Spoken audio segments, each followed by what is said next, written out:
About to play your brand new single, Capital Realm, on our show for the very first time. So I was wondering if you could let our listeners know a little bit about this track and what they can expect to hear with this track.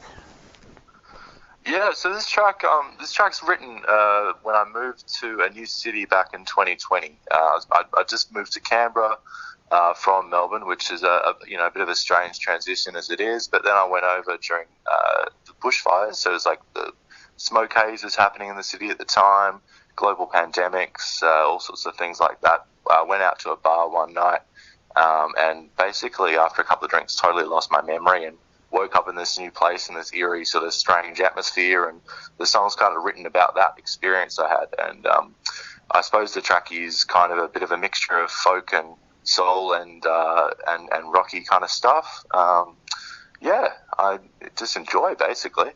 So moving during the pandemic, that must have been a little bit of a weird experience in itself.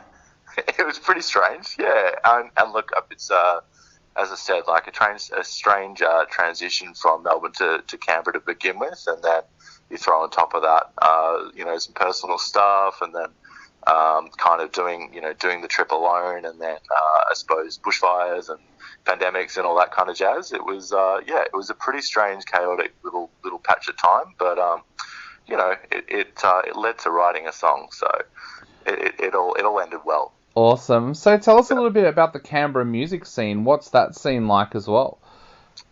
Dead. No, it's good. It's good. Yeah, there's plenty going on there actually, and now that things are coming back to life, it's really nice going to live music, and the launch I'm actually doing for this track at Smith's Alternative in Canberra is a really cool venue. It kind of reminds me of like what the grunge scene would be like in Melbourne back in the 90s. It's still got that kind of gothic revival charm, and there's quite a few places like that in Canberra that still have that really old school feel, and there's heaps of good bands, heaps of good DJs, heaps of good bands, heaps of stuff to check out, and a good little music community. Definitely not, on Brisbane, Melbourne, Sydney size, but yeah, very cool.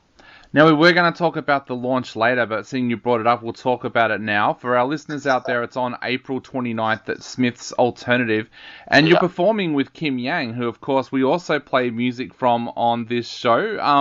How excited are you about being able to get out there and play live again? Very excited. It's been a long time coming. So I haven't really played a proper show for over a year, and a lot of that's COVID related. So it's just good to get back in front of people and feel the energy, feel the warm bodies in the room. Actually, let them hear me, stuff coming out of my mouth and all that kind of thing in a live form is really cool. And also playing with a band as well. I'll be playing with three other guys as well.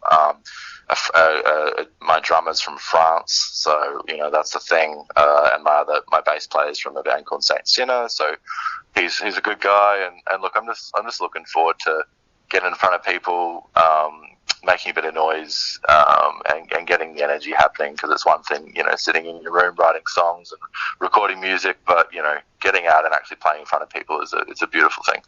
Awesome. Now, this single is part of your brand new album, Chronos, which is coming out later this year. Tell us a little bit about the album. Was that difficult to put together with everything that was going on as well? Yeah, I mean, pretty difficult from a writing standpoint and from I suppose, production standpoint. I'm still being recorded as we speak, so there's all sorts of logistical difficulties that still get thrown around with that. But look, it was... I think from a writing perspective, like it sort of came out in a pretty neat fashion, in the sense that it's basically a documentation of a whole bunch of events that happened in that year of 2020. So hence the name Chronos. So it's just kind of like the whole album is sequenced so that every track happened in order of the time that I was doing stuff that year, and it's all about kind of a discrete experience that I had that year that seemed to be full of a lot of them, a lot of strange ones, which is probably makes a lot of sense for a lot of people in 2020, to be honest. Yep. But so that's what the record's about. And you're recording with Tim McCartney. Tell us a little bit about working with Tim and what he brings to your music, because he's worked with some absolute legends in the Australian music industry. Tim's fantastic. He's a really great communicator. It's just super easy to work with, very down to earth and chill. But just has some really great ideas here and there. And I just find him incredibly. The bottom line is I find him incredibly easy to work with, and he's very efficient, and he knows his stuff, and he's always willing to take risks as well and try new things and innovate. And yeah, it's been a dream working with Tim, and I would highly recommend anyone who has the opportunity to do it. Now, I'm sure a lot of your Melbourne fans will be wanting to know the answer to this question. When the album's out, will you be doing a little bit of a tour and perhaps coming back to Melbourne to do a few shows? For sure. So the plan at this stage is that I'll be doing four different single launches. So the one in Canberra will be the first, and then I'm going to be playing a couple of shows in between in Sydney and Brisbane and Hobart, and then I'm going to be coming back to Melbourne for the album launch, all going according to plan, of course, with with things going on in the world. But yeah, the plan is December show in Melbourne and potentially a few other Melbourne shows early next year. Awesome. And for all our listeners out there, if there's anyone based in Canberra, you can head along and see Nick play on April the 29th at Smith's Alternative with Kim Yang, free entry, 18 and above only.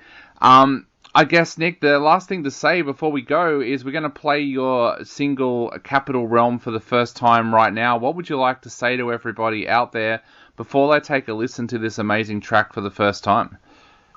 Look, just sit back and enjoy, and let yourself just daydream for a second or two and get out of what you're doing.